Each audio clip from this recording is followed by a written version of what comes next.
Okay, so you should have read pages 4 and 5. And there should be quite a few things that you noticed on page 4 and 5. Now, the purpose of Act 1 is to really highlight the strained relationships in the Burling family, despite the fact that it's meant to look like quite a nice, normal, upper-class family home. So, Mr. Burling starts talking to Gerald at the top of page 4 in your books. If you are following along on the PDF, you'll notice that it's where he starts talking about Sir George and Lady Croft. So, this basically means that Gerald is more upper class than the Burlings. His father is Sir George, his mother is Lady Croft, so they have titles, and that's really important. And we'll come back to that, so we will get back to this. Now, you will notice then that Mr. Burling talks about it's nice to celebrate quite quietly. And Mr. Burling then gives a large speech. He says, "No, we won't. It's one of the happiest nights of my life, and one day, I hope, Eric, when you've a daughter of your own, you'll understand why.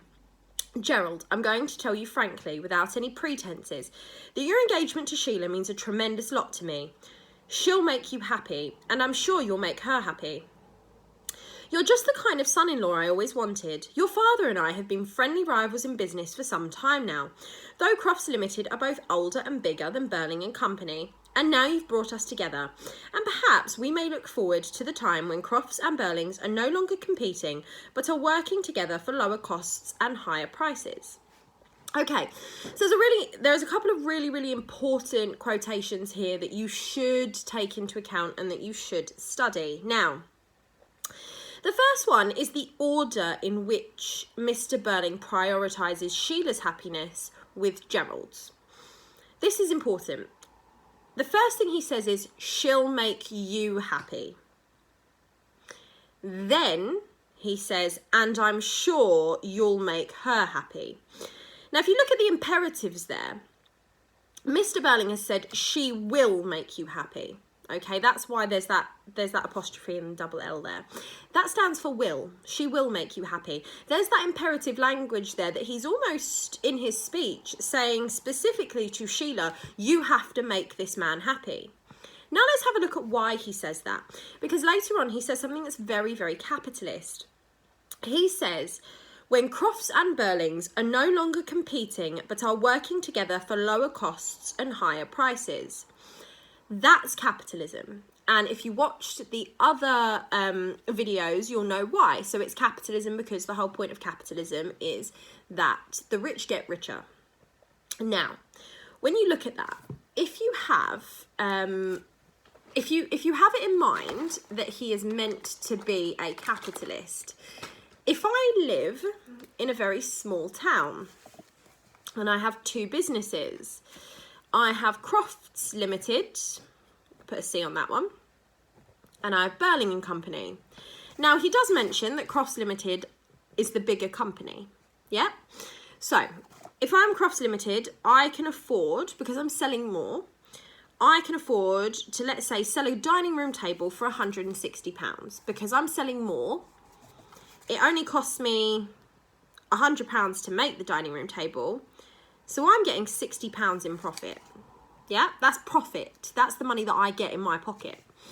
Now, Burling and Co, it still costs the same £100 to make the dining room table. Let's say they do sell furniture.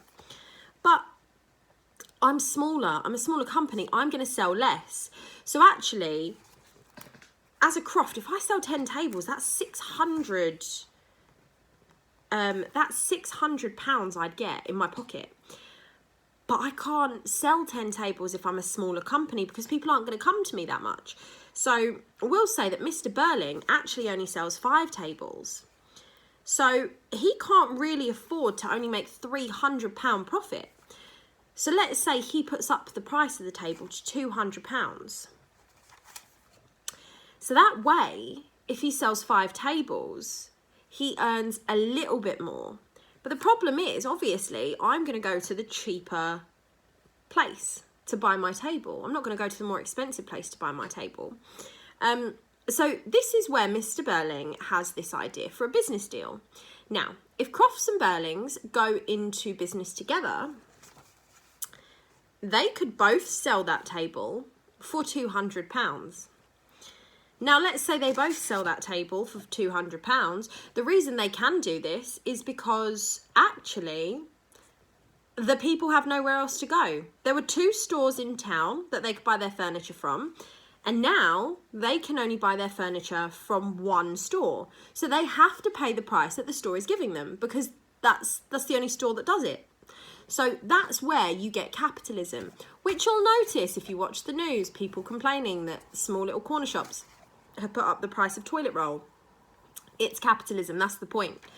So if someone needs it, if there's demand, you can sell it for whatever you want. Now let's say then that those 15 people who needed those dining room tables, they now have to spend £200. So they're both earning the same amount, but actually lower costs, as in it was less expensive to build. Well, it was still the same expense to build the table, but actually they've paid lots more for it. So that's kind of the way that Mr. Burling's thinking here. Now, Mr. Burling does not sell furniture. I have no idea what Mr. Burling says, but that's just my example, or what Mr. Burling does. Now, this is a really interesting speech, because this is the first speech that speaks to us about Mr. Burling, or sort of hints at us that Mr. Burling is actually using this as a business deal. So this isn't about his daughter, this is about his business, and that's quite sad. So this is Mr. Burling using their engagement as a way to profit his business. Now, this is where you pause and you make notes on this speech and you talk about imperative language. She will make you happy. And you want to talk about how that contrasts, I'm sure you will make her happy. When he says, I'm sure you will, there's a sense of uncertainty there, isn't there? He's not saying you will. He's saying, I'm sure you will. So again, there's that sense of uncertainty, like, oh, well, you know, what's more important is that she makes you happy because this is part of my business plan. So this is where you would pause the video, make those notes. I'll give you a second. And then I'm going to move on. So Gerald then says that his father would agree to that. Hear, hear. And I think my father would agree to that. So Gerald's really buying into this idea, this capitalism, isn't he? But Mrs. Burling says, now, Arthur, I don't think you ought to talk business on an occasion like this. She starts to see it as very beneath them. And I think that's where you see that Mr. Burling is sort of less high class than Mrs. Burling. And that's where the issue comes in. She's saying, no, Arthur, let's not talk about business.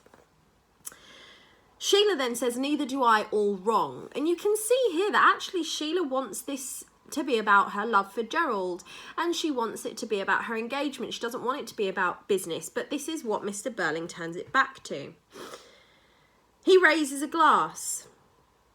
So here's wishing the pair of you the very best that life can bring, Gerald and Sheila. And then they all raise a glass and they toast, and that's quite nice. But as an audience, we have that way of seeing Mr. Burling doesn't actually care about their happiness. It's more about what he can get out of this as a businessman. And then you'll notice Eric starts to get a bit strange. He then says she's got a nasty temper sometimes, but she's not really bad. And that is kind of where we start to notice that Eric's becoming a bit and remember, we've got that idea that he's squiffy. He's starting to become a bit of a loud drunk. So she's already told him, don't be an arse, Eric. And she's actually said to him as well, you know, you're squiffy, you're drunk. And here we see Eric start to become more of a loud drunk. So it appeared for us to be a very, very nice family gathering. And these are all things you need to be making notes on. It appeared to be a very nice family gathering, but we can see there are 2 turning points here. One turning point is Mr. Burling's speech about business, and the other turning point is when Eric starts to become a bit loud, a bit outspoken, and he kind of brings down the mood here. So we can see that Eric is really struggling with drink. He's getting drunk, he's doing things that he perhaps shouldn't be doing. So, Sheila then becomes quiet and serious and says, all right, I drink to you, Gerald. Now, we've already got 3 sources of tension. You would have seen that from the last video I uploaded. One source of tension is the fact that it is heavily hinted already that Gerald hasn't been faithful to Sheila. He didn't see her all last summer, and she's still marrying him despite the fact that he ignored her for months. Mr. Burling's intentions are rooted in what he can get for his business, and Eric is being very, very drunk, and he's acting in a way that they aren't approving of. So we've got 3 sources of tension already. But the whole point of the first scene, or the first act, is meant to be that they're, the start of the first act, sorry, is meant to be that they are celebrating. And they're a big happy family, or they appear to be a big happy family. Now, this is where there's a lot of tension in the audience, because we can see that that's not true. And this is where the message comes across. So you want to sort of start talking about message and make notes on the message.